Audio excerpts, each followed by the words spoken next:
Olá, bom dia, paz do Senhor. Hoje, segunda-feira, dia 22 de março de 2021, o dia que o Senhor já preparou, já concretizou, já estabeleceu sobre a tua vida, sobre a tua casa, sobre a tua família, sobre os teus queridos, em nome de Jesus. Estamos lendo a palavra do Senhor, sempre meditando uma pequena porção da palavra do Senhor e também orando pela nossa casa, pela nossa família, pelos nossos queridos.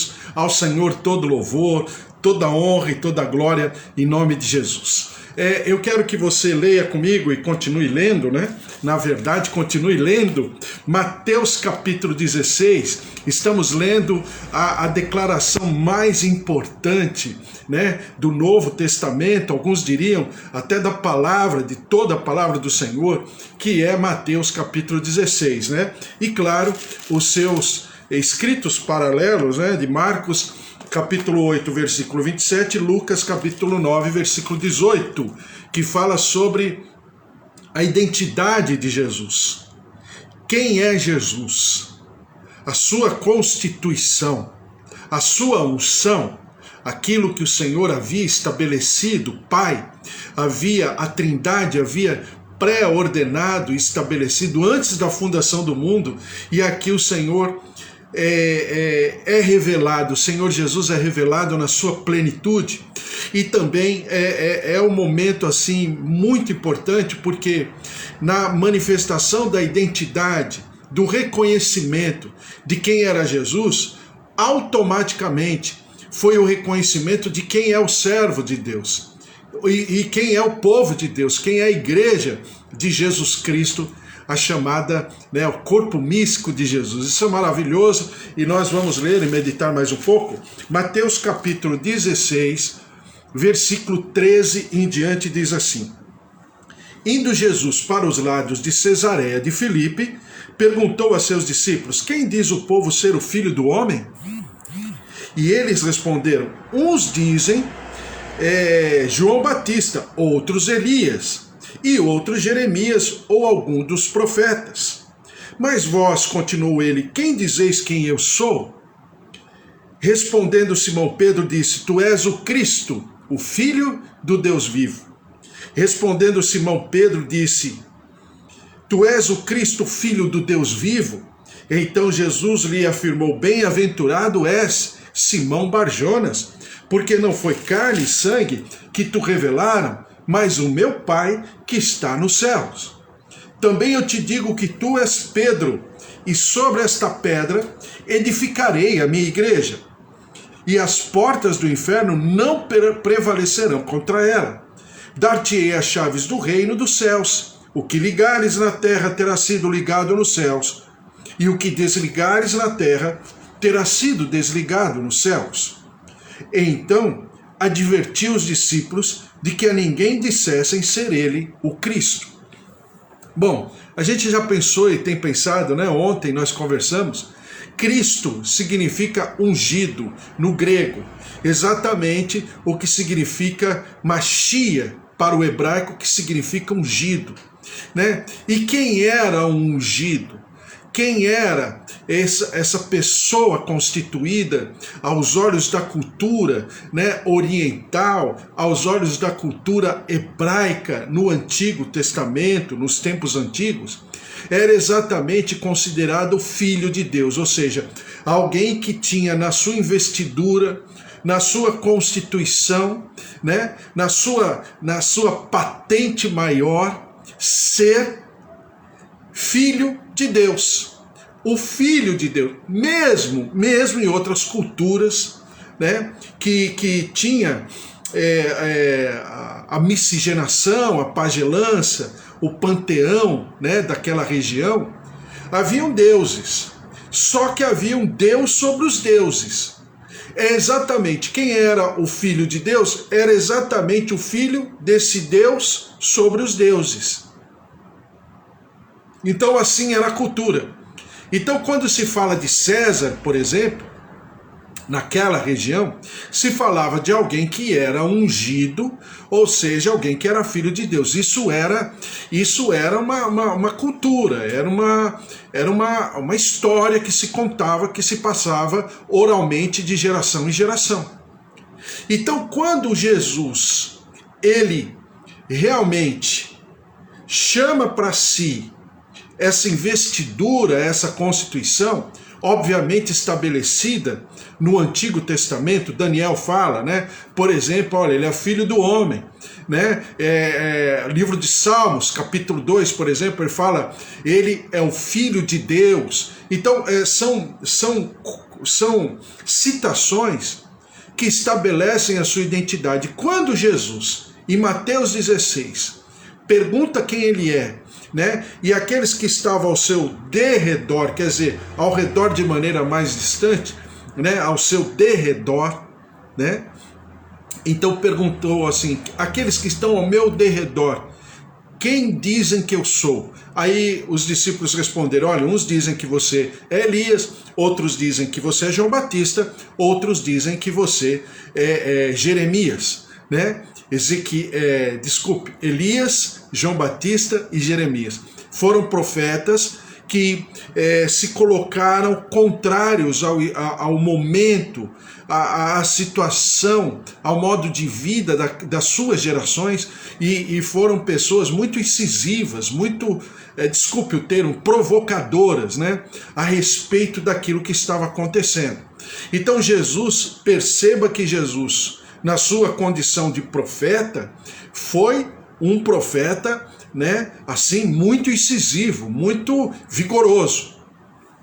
Não bastasse isso, também a palavra do Senhor faz assim, e Jesus está perguntando, e vocês que estão ao meu redor, né, que estão mais próximos de mim, quem vocês dizem que eu sou? Aí Pedro toma a palavra e diz, tu és o Cristo, o Filho do Deus vivo. E aí Jesus responde, né, a tréplica, não bem-aventurado és tu, Simão Bar-Jonas, porque não foi nem a carne, nem o sangue que tu revelaram, mas o meu Pai que está nos céus. Puxa vida, que declaração maravilhosa, né? Então é Jesus chamando para si e realmente vamos dizer, se revelando e ao mesmo tempo concordando com a revelação do Espírito Santo através de Pedro.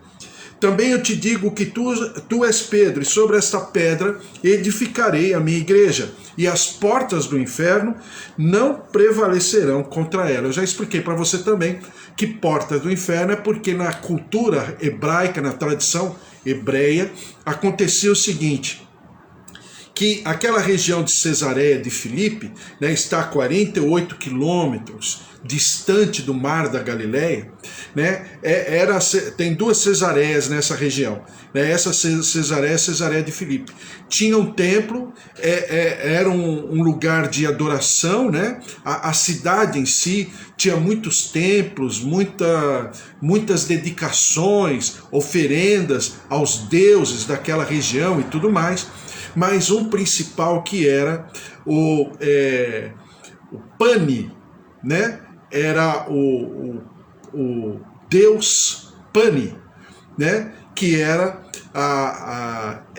um deus popularmente falando muito conhecido. E havia uns sacerdotes que ofereciam, colocavam as suas oferendas, né?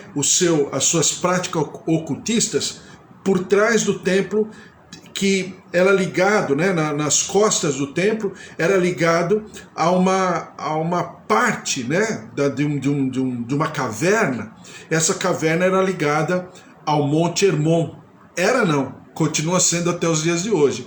Monte Hermon, só para você lembrar, na região é a montanha mais alta que existe ali, e também é onde nasce o Rio Jordão. Por quê? Porque o Rio Jordão é fruto, né, principal do Monte Hermon, porque o Monte Hermon ele partes do ano, o gelo, né, a neve, se derrete e aí vai criando uma, vamos dizer assim, um veio, né, e aí vai se transformando no Rio Jordão até 48, 50 quilômetros mais distante, né, está ali no Mar da Galileia, o Lago de Tiberíades. Então você tem uma região muito bonita, inclusive.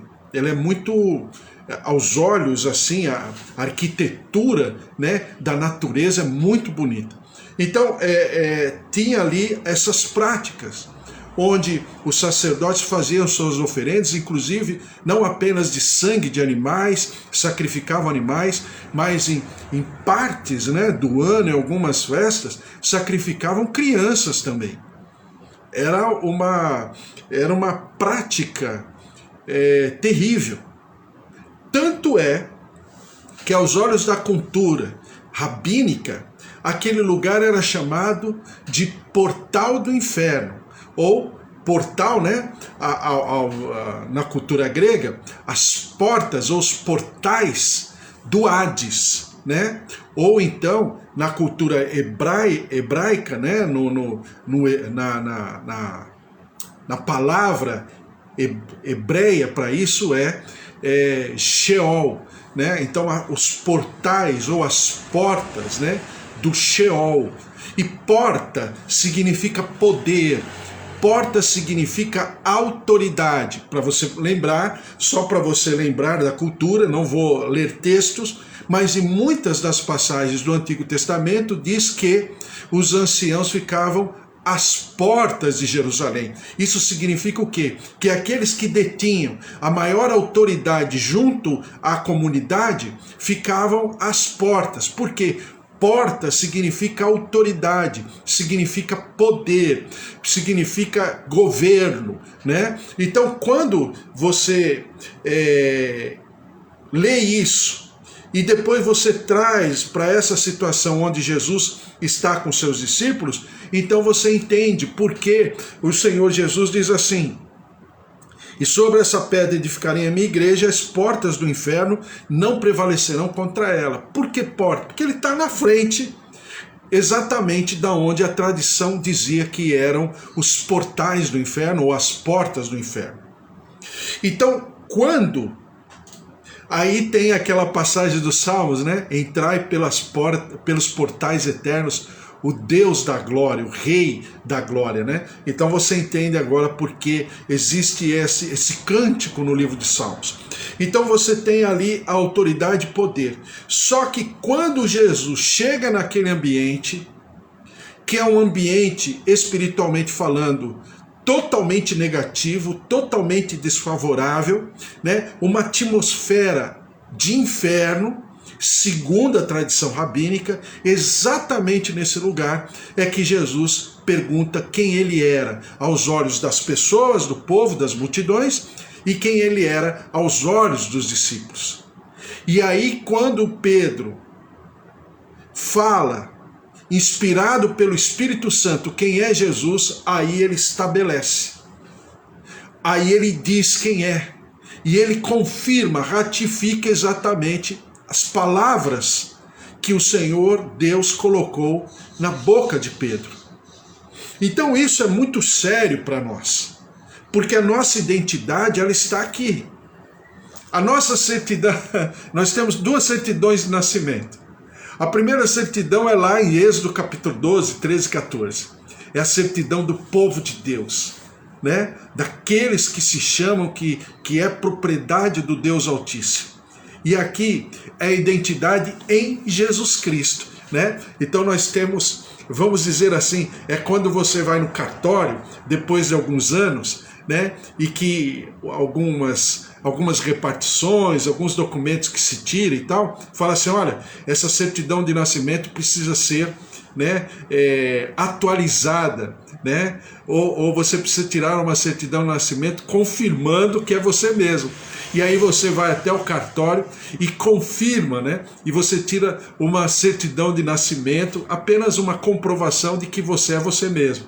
Então, exatamente aqui o que Jesus está fazendo é vamos dizer, a atualização de uma certidão de nascimento que nós em Jesus Cristo estamos como povo de Deus estabelecidos.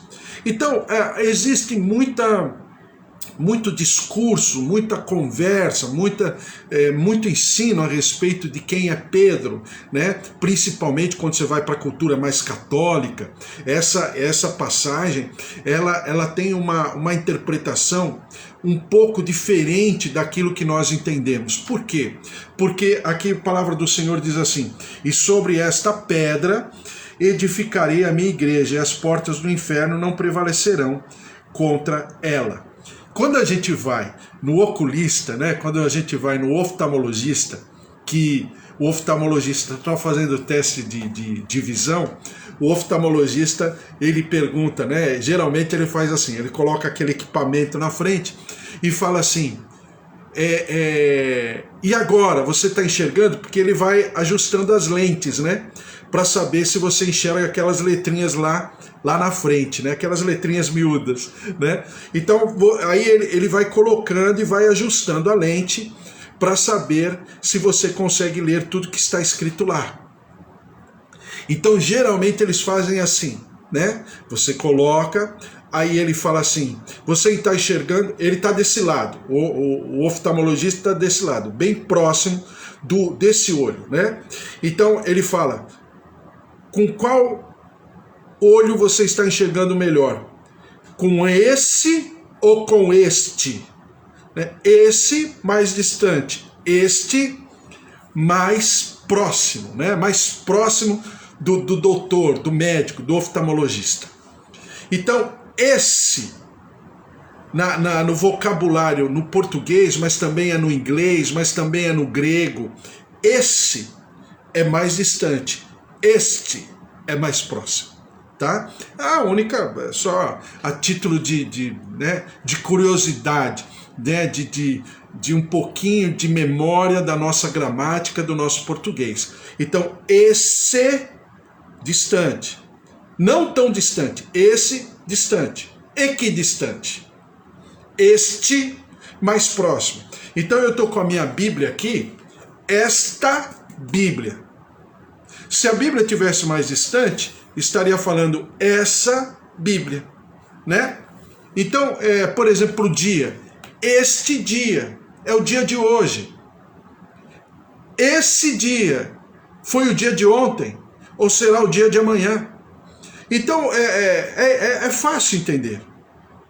Quando você vai para cá, né, falando no português, então diz assim, e sobre esta pedra quem é? É Jesus. Não bastasse isso, também na tradução grega, na raiz etimológica, na formação da palavra, esta pedra não é esta pedra, é esta rocha, porque Jesus é a rocha.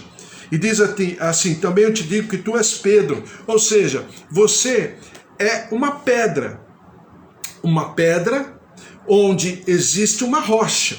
Só para você lembrar daquela cultura, da arquitetura daquela cultura, como se construía, qual era a engenharia de construção na época, era o seguinte, geralmente se construía um edifício com pedras, né? Se você lembrar de coisas que você já assistiu na internet, nesses programas de documentário, de arquitetura, de estrutura, de construção antiga, né? Você perceba que naquela época não existia, ou não é que não existia, não era comum a viga, né? A viga, aquela coluna que segura, sustenta um baldrão, uma laje, um platô, né? Então havia o quê? Os arcos. E você percebe naquelas construções antigas que geralmente as construções maiores eram construídas sobre arcos. Por que arcos? Porque era uma maneira de deixar o vão livre e ao mesmo tempo deixar aquele prédio sustentado. Então fazia por arco. E quando né, se fazer por arco era um trabalho, era uma arte. Como é nos dias de hoje, mas naquela época muito mais, porque não tinha equipamento, não tinha maquinário, era tudo na unha mesmo, né? Então, os construtores eram perfeitos artistas. Por quê? Eles iam ajustando as pedras, iam, né, como desgastando as pedras até se encaixarem uma na outra, para terminar o arco. Só que uma pedra, geralmente a pedra principal, geralmente, uma maioria das vezes, ficava no centro do arco. Essa pedra ela não era desgastada, né? Ela não era mexida, ela não era, entre aspas, polida. Por quê? Essa pedra precisava fechar o arco, né? Fechar o arco de maneira a ficar selado aquele arco. Então essa pedra ela era marretada naquele lugar, naquele espaço, e ela entrava forçada. Para quê? Para que todo o peso, né, pudesse se equilibrar naquela pedra. Então aquela pedra era chamada pedra principal. Geralmente, quando o construtor fazia esses arcos que sustentavam o edifício, ele fazia já pensando naquela última pedra, porque seria a pedra que selaria aquela construção. Então, essa pedra é chamada pedra principal, a pedra, e aí, né, eu já vou falar a respeito, mas essa pedra, ela era chamada de pedra angular, uma pedra que os construtores usavam para exatamente selar essa, hoje a gente chama de coluna, né, mas na verdade é um arco, né, então fechar esse arco, e sobre alguns arcos, né, espalhados geometricamente falando, né, milimetricamente falando, dentro das condições do tempo daquela época, eles faziam isso, né? Então você tem grandes construções de centenas e até algumas de milhares de anos que estão baseadas em arcos. E esse arco, na maioria das vezes, era selado com uma pedra que era forçada. Ela era marretada ali. Tinha que entrar, né? Era como se fosse um quebra-cabeça. Essa pedra tinha que entrar. Era a última peça desse quebra-cabeça.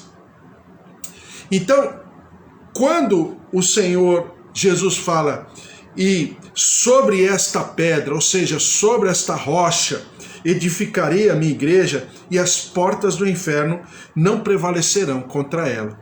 Então não é a força da igreja, não é a força no sentido só das pessoas reunidas ali, mas é sobre qual fundamento, né? Sobre qual rocha, qual a consistência dessa rocha, qual o poder, qual a força dessa rocha, para exatamente edificar esse prédio chamado igreja. E aí a tradição mais da cultura católica diz que Pedro é a pedra principal, né? Sendo que, veja só, e aí a gente aprendia no passado, né?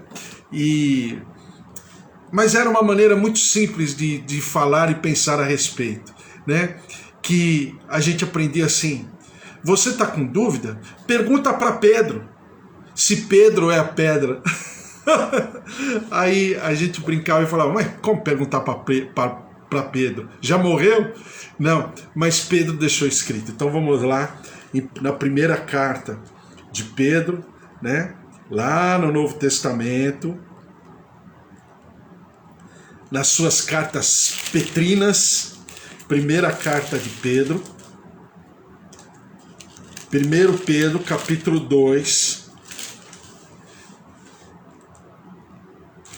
versículo 4, que diz assim: chegando-vos para ele, a pedra que vive. Olha aí, ó, Pedro respondendo quem é a pedra, se é ele ou se é Jesus, né?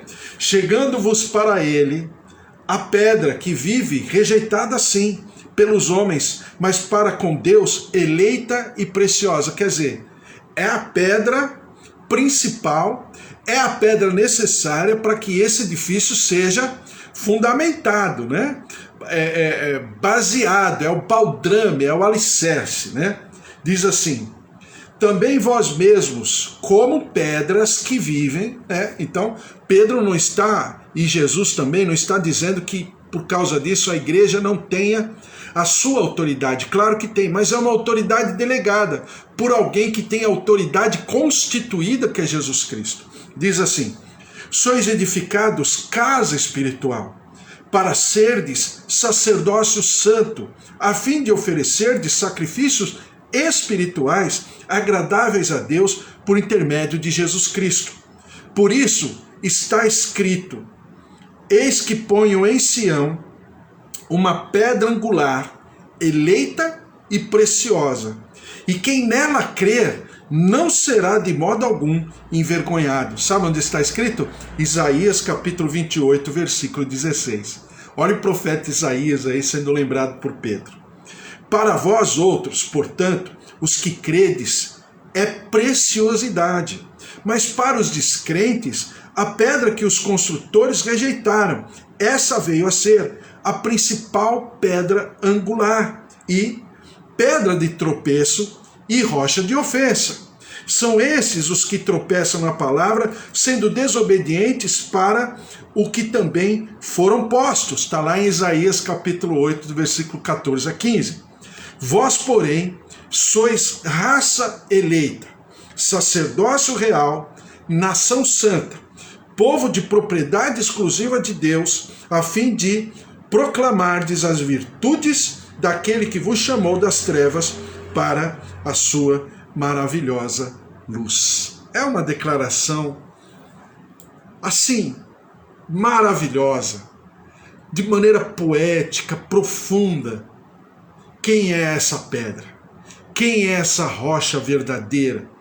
A rocha eterna, como dizem os antigos. Quem é? Jesus Cristo. Então, Jesus está, vamos dizer assim, às portas do inimigo,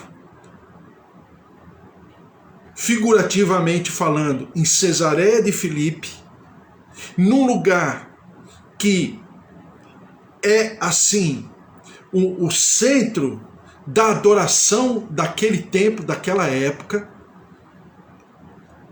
sob, né, uma situação espiritual aos olhos humanos, aos olhos espirituais também, completamente adversa, mas ele está lá. E ele chama para si esta constituição: eu sou a pedra angular, eu sou a rocha eterna, eu sou a pedra principal, eu sou a pedra de esquina, a pedra angular. E quando você olha nos prédios, né, que você assiste a algum documentário que fala a respeito, você, à primeira vista, a impressão que se tem é que aquela pedra, né, não deveria estar lá. Por quê? Porque é uma pedra que não é, geralmente ela não era polida, ao contrário das outras. Geralmente ela não tinha nem o preparo, mas os construtores fizeram tudo o que fizeram por causa daquela pedra, em função daquela pedra, que seria o selo, né, que selaria, que fundamentaria aquela estrutura. Geralmente ela tem um tamanho diferente, geralmente o formato dela é o mais natural possível, geralmente a sua espessura é um pouco diferente, tanto é que você olha na construção, se você prestar atenção, você vai olhar e vai falar assim. E é fácil de identificar a pedra. Quando você olha de maneira um pouco mais detalhada, com mais atenção, você percebe que essa pedra, ela não é parecida com as outras. Geralmente ela não tem o tamanho das outras. E geralmente o formato dela não é tão polido como as outras. Por quê? Porque você consegue identificar a pedra angular, a pedra principal, a pedra de esquina. Entendeu? O que é esquina? Esquina é a ligação, né? De dois, vamos chamar assim, de dois ambientes, né? De um lado tem uma rua, do outro lado outra rua, e aqui é a esquina. Então essa esquina, essa ligação é exatamente baseada, fundamentada, selada nessa pedra chamada pedra angular. Então, isso é maravilhoso para o nosso conhecimento e ao mesmo tempo para nós fundamentarmos a nossa fé. Quando eu falava ontem, né, que panis, né, para o árabe é banis, porque no alfabeto árabe não tem a letra B, mas no alfabeto grego tem a letra P, então é panis, né? Ou seja, é o Deus Pan, ou o Deus de todos os povos, né? E aí eu falei para você da onde surgiria a explicação da palavra pandemia, né? Que é o que está acontecendo em todos os povos. Mas que o Senhor Jesus está dizendo que as portas do inferno, a autoridade e o poder até mesmo dessa infecção em Jesus Cristo é menor, porque Jesus Cristo detém e está estabelecido, né, como pedra angular, e ele é a pedra principal e as portas do inferno. Ou, né, de maneira poética, as portas do Deus Pan não têm poder sobre esse edifício, porque o Senhor diz a Pedro, e dar-lhe-ei as chaves, né, falando para a igreja, para esse edifício, essas chaves estarão nas tuas mãos. Então, é a autoridade, o poder e o mover da igreja que está completamente aqui estabelecida, identificada. A sua identidade é constituída, profundamente fundamentada nessa rocha eterna que é Jesus Cristo. Então, quando nós falamos em tudo isso, é para que nós sejamos alimentados na nossa fé, é para que nós sejamos fortalecidos no nosso sentimento, na nossa maneira de enxergar as coisas. Lembre-se, a tua vida não depende de uma pandemia. A tua vida não depende de uma enfermidade ou disso ou daquilo. A tua vida está fundamentada em Jesus Cristo. Claro, todos nós um dia iremos passar por aquilo que chamamos de morte, né? Deus chama de sono, né? Dormiu, né? Deus não chama de morte. Para nós que somos de dentro, que somos tementes ao Senhor e que temos Jesus como nosso Senhor e Salvador. Então, nós um dia vamos dormir. Então, alguém já disse, né? Ele foi curado todas as vezes pelo Senhor. Só não foi curado da última enfermidade, ou seja, a enfermidade que o levou ao descanso, ao sono, que depois o Senhor Deus irá nos despertar desse sono. Então, nós estamos debaixo dessa autoridade e desse poder. Não é uma pandemia, não é um desajuste, né? Uma irresponsabilidade dos gestores públicos que vão determinar, que vão estabelecer o nosso destino, a nossa história. Não, porque nós estamos fundamentados sobre a rocha. E a rocha eterna tem nome: Jesus Cristo, o autor e consumador da nossa fé. Amém? Glória a Deus. Vamos orar. Essa passagem eu quero ler amanhã, que eu não li, as passagens de Isaías, falando sobre portais, sobre chaves. É muito importante nós lermos e alimentarmos a inteligência da nossa fé e sabermos que tudo que Jesus fala, ele não fala dele, está escrito na Bíblia. E a gente vai ler amanhã, tá bom? Para que você possa entender realmente que o Senhor Jesus Ele está no controle de todas as coisas. E o Senhor está no controle, poderosamente no controle de todas as coisas. E para terminar, eu quero ler 1 Coríntios capítulo 15. Que nós sabemos de cor, mas vamos ler, né? Diz assim: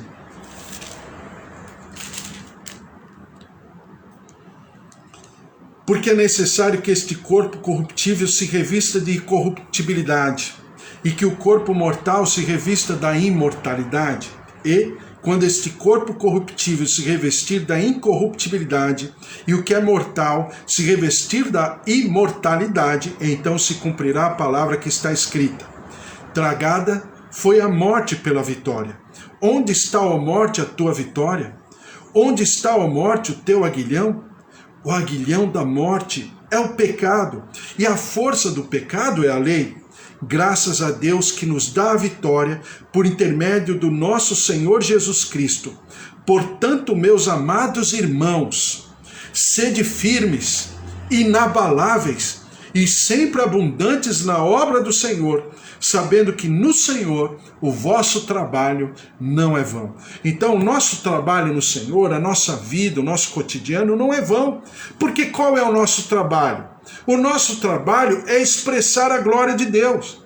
O nosso trabalho é refletir a glória de Deus. O nosso trabalho é reverberar as promessas, as bênçãos do Senhor.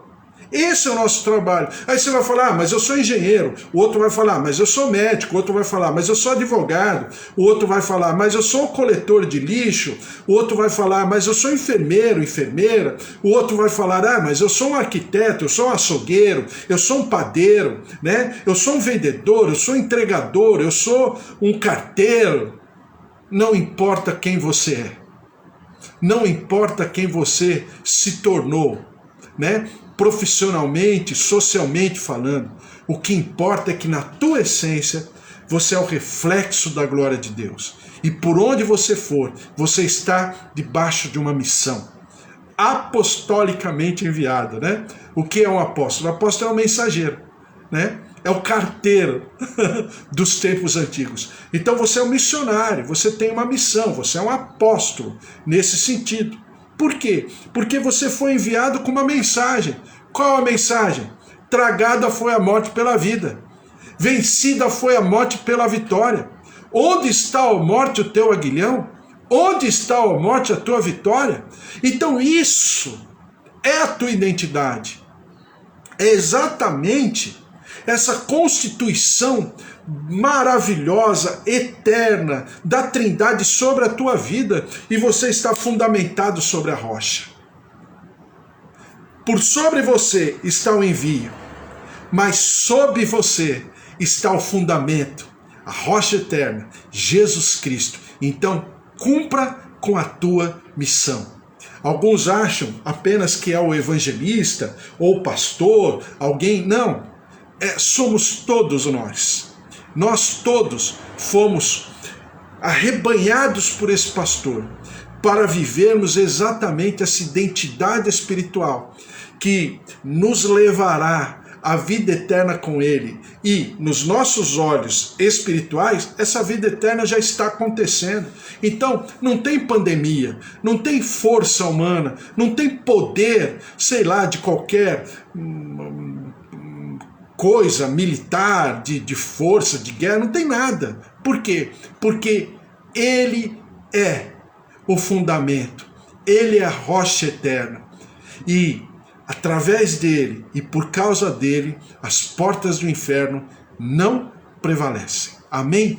Glória a Deus. Vamos orar, colocar diante do Senhor a nossa casa, a nossa vida, a nossa família, os nossos queridos. Em nome de Jesus também eu quero colocar o Marco lá de Sorriso, né, no Mato Grosso, que nós estamos orando, e juntamente com ele todos os outros, né, que nós estamos orando, o seu Nelson, tio Nelson, a dona Maria Helena, a Ana Paula e outras pessoas que nós temos ouvido falar, os familiares da da Eva e também o pastor Antônia e pastor Luiz, olha, eles estão tendo alta, estão indo para casa, né? Eles são pessoas acima dos 80 anos, mas o Senhor lhes deu graça, ficaram no hospital, foram para a UTI e o casal saiu, os dois, pastora e pastor. Glórias a Deus, ao Senhor toda a honra e toda a glória. Vamos orar. Minha tia Rosária que está aqui, minhas filhas também que estão aqui, a Amanda, Amanda, um beijo para você, Deus abençoe você, o Fábio, Júlia, Luquinha, Deus abençoe a todos, e os meus pais, o seu João, Dona Dária, Dona Nadir, seu Toninho, olha, todos os meus tios, sobrinhos, filhos, genros, noras, netos, né? O meu primo Alexandre, que todos os dias eu oro por ele, o Senhor esteja sobre a sua vida, fortalecendo, capacitando a mente de Jesus, né? Sobre a vida dele, em nome de Jesus, e assim todos que nós estamos clamando, o Walter, a Magda, outra que está aqui, a Kátia, Raquel também, Deus abençoe a todos, o poder, o mover do Senhor, a Elô, Wesley, filhos, familiares, a presença, o poder do Senhor, João, Roseli, Ângela, Bispo Antônio, filha, filhos, Suzy, todos em nome de Jesus também, Luiz Henrique, Márcia, Fábio, sua filha, Ana Carolina, Ana Cláudia, que nós estamos orando por ela, né? A Luna está por nascer, né? Está nesses dias já para nascer, lá na Colômbia,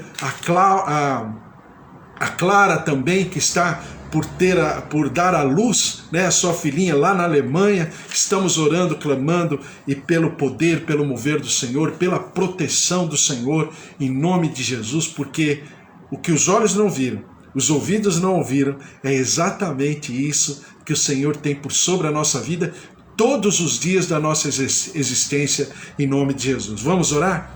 Senhor nosso Deus, nosso Pai, eu te louvo e te agradeço por tudo aquilo que o Senhor tem feito e realizado, e nós te engrandecemos por essa nossa identidade estar a cada dia mais profunda na nossa vida, a flor da nossa pele, na nossa maneira de ser, na nossa maneira de pensar, de sentir. Nós somos povo adquirido pelo Senhor, nós somos povo de propriedade exclusiva do Senhor, como diz o apóstolo Pedro na sua epístola. Por isso, ó Deus, nós nos derramamos e nós incorporamos cada dia mais essa verdade espiritual. Por isso, derrama-te sobre nós, derrama-te sobre o nosso dia, a nossa semana, o nosso ano, a nossa vida. Nós repreendemos o medo, a insegurança, a incerteza e nos revestimos da certeza maravilhosa eterna que o Senhor Jesus é a nossa rocha eterna. Ele é a pedra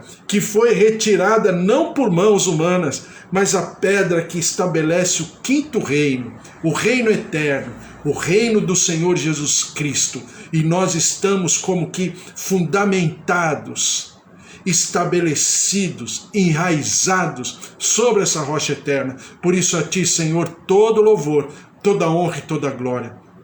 Nós queremos te clamar, ó Deus, pelo Marco, pelo pastor Luiz e a pastora Antônia, que estão se recuperando, o tio Nelson, também, ó Deus, a dona Maria Helena, e a glória, a presença, o poder de Deus sobre todos, curando, visitando, a Ana Paula também, visitando, ressuscitando, renovando, restaurando. Nós repreendemos essa pandemia, daqueles, ó Deus, que te professam, que declaram o teu nome. Senhor, derrama-te com a tua saúde, com a tua cura, vem com o teu poder, ressuscita, restaura, toca, ó Senhor, em nome de Jesus, coração, pulmões, vias aéreas, vias respiratórias, em nome de Jesus, sangue, veias, artérias, em nome de Jesus, nervos, tendões, estrutura corpórea, ó Deus, taxas, em nome de Jesus, plaquetas, pâncreas, fígado, rins, recebam a vida, recebam o poder de Deus, olhos, ouvidos, derrama-te, ó Deus, com a tua saúde, e nós daremos ao Senhor sempre todo louvor, toda honra e toda glória. Nós te clamamos, ó Deus, em nome de Jesus, pelo nosso país, tem misericórdia. Os recordes estão se suplantando a cada dia. Tem misericórdia do nosso país, do nosso povo. Derrama-te com a tua saúde, com a tua cura. Liberta-nos, ó Deus, liberta-nos da maldição da terra. Sara a nossa terra. Perdoa o nosso pecado como sociedade brasileira, como povo brasileiro, que não soubemos dar o verdadeiro poder e autoridade àquele que era, é e sempre será o nosso Senhor e Salvador. Por isso, ó Senhor, derrama-te, tem misericórdia, tem piedade, vem com a tua compaixão, compadece-te, ó Deus, de nós, povo brasileiro, daqueles que estão chorando, enlutados, famílias, milhares de famílias chorando, desesperados, impotentes diante de todo esse quadro. Por isso nós nos colocamos diante do Senhor e nós te pedimos perdão no nome do nosso povo brasileiro, no nome da nossa nação brasileira, a despeito dessa gestão pública inconsequente e irresponsável. Mas nós, Senhor, te clamamos, vem, sara, cura, visita, renova, restaura, ressuscita, e nós daremos sempre ao Senhor todo louvor, toda honra e toda glória, em nome de Jesus. Amém. Amém?